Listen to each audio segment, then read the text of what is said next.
पाकिस्तान से बांग्लादेश पहुंचे जहाज में 7 हत्याओं की असली वजह क्या है, इसका सच सामने आना अभी बाकी है। लेकिन ये तो 100% सच है कि बांग्लादेश भी पाकिस्तान की लकीर पर चल रहा है। इन दिनों ऐसा लग रहा है जैसे शहबाज शरीफ और जनरल आसिफ मुनीर को पाकिस्तान से ज्यादा बांग्लादेश की परवाह है। तभी तो उन्हें अपने देश के गृह युद्ध से ज्यादा बांग्लादेश के रास्ते भारत के खिलाफ युद्ध जिहाद की चिंता है।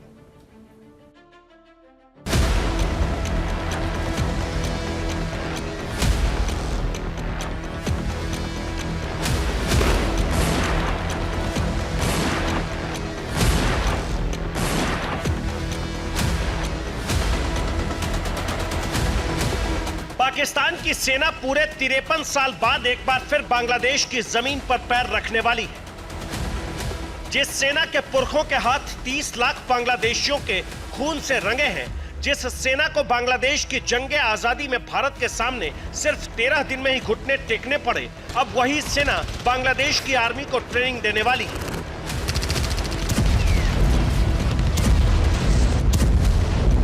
दरअसल पाकिस्तानी आर्मी के joint chief of staff committee के चेयरमैन जनरल साहिर शमशाद मिर्जा ने नवंबर में बांग्लादेश को ट्रेनिंग का प्रस्ताव भेजा था, जिसे बांग्लादेश के आर्मी चीफ जनरल वकारुज्जमा ने कबूल कर लिया है।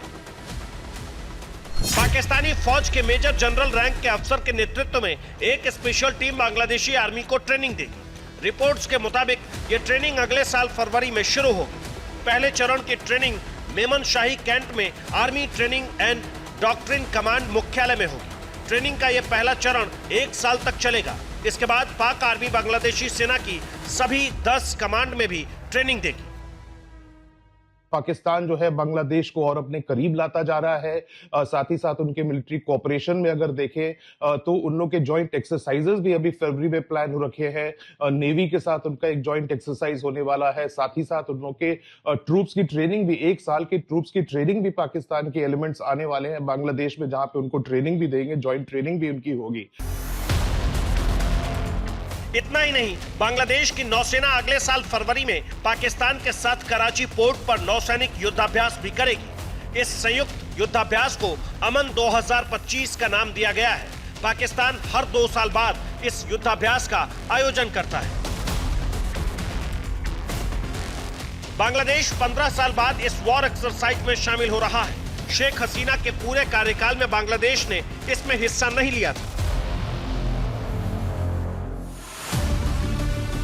2022 में शेख हसीना ने पाकिस्तान के युद्धपोत तैमूर को चटगांव में रुकने की परमिशन तक नहीं दी थी। इसके चलते तैमूर को म्यांमार के क्यायू कफू पोर्ट पर लंगर डालकर फ्यूल लेना पड़ा था। लेकिन अब हालात ऐसे हो गए हैं कि यूनुस सरकार में पाकिस्तान और बांग्लादेश के समुद्री रिश्ते तक कायम हो चुके हैं। ऐसा 53 साल में पहली बार हुआ है जब बांग्लादेश की सरकार ने पाकिस्तानी जहाजों को बेरोक टोक और बिना जांच के अपने समंदर में आने की इजाजत दी है। अब इससे क्या होगा, अंदाजा लगाना ज्यादा मुश्किल नहीं है। बिना जांच के समुद्री रिश्ते से पाकिस्तान से बांग्लादेश में अवैध हथियारों की खेप बेरोक टोक आ सकती है, जिनका इस्तेमाल भारत के पूर्वोत्तर में आतंकी साजिश को अंजाम देने में भी हो सकता है, जिस पर शेख हसीना सरकार में अंकुश लगाकर बांग्लादेश ने भारत के एहसानों की कुछ किस्त चुकाई थी। लेकिन अब यूनुस है कि शायद कट्टरपंथियों की सलाह पर उन्हें पाकिस्तान ही अपना लगने लगा है। तभी तो वो शहबाज शरीफ से ऐसे मिलते हैं जैसे 1971 के पिछड़े आज मिले हो।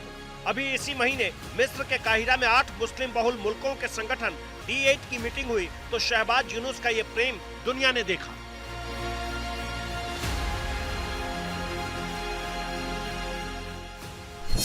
इस दौरान यूनुस ने पाकिस्तान के साथ रिश्तों को नए मुकाम पर ले जाने की चाहत का इजहार किया।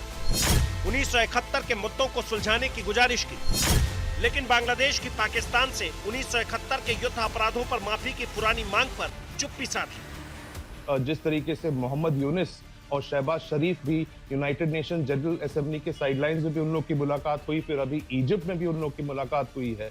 और साथ ही साथ जिस तरीके से मोहम्मद यूनुस ने स्टेटमेंट भी दिया है कि पाकिस्तान के साथ वो 1971 वॉर के बाद जो सब पेंडिंग इश्यूज हैं उनको भी डिस्कस करके क्लियर करने की वो लोग बातचीत कर रहे हैं। वो लोग स्टेटमेंट कर रहे हैं कि 71 में जो हुआ है उसको दोबारा से देखा जाना चाहिए। शेख मुजीब की और जो उनकी इंडिपेंडेंस की जो यादगारें हैं उनको ख़त्म किया जा रहा है। तो और पाकिस्तान के 2 शिप भी वहाँ से, जिसका मतलब है कि डायरेक्ट शिपिंग शुरू हो गई है और वहाँ पर वो काफ़ी एक्टिव हैं, इसमें कोई शक की बात नहीं है।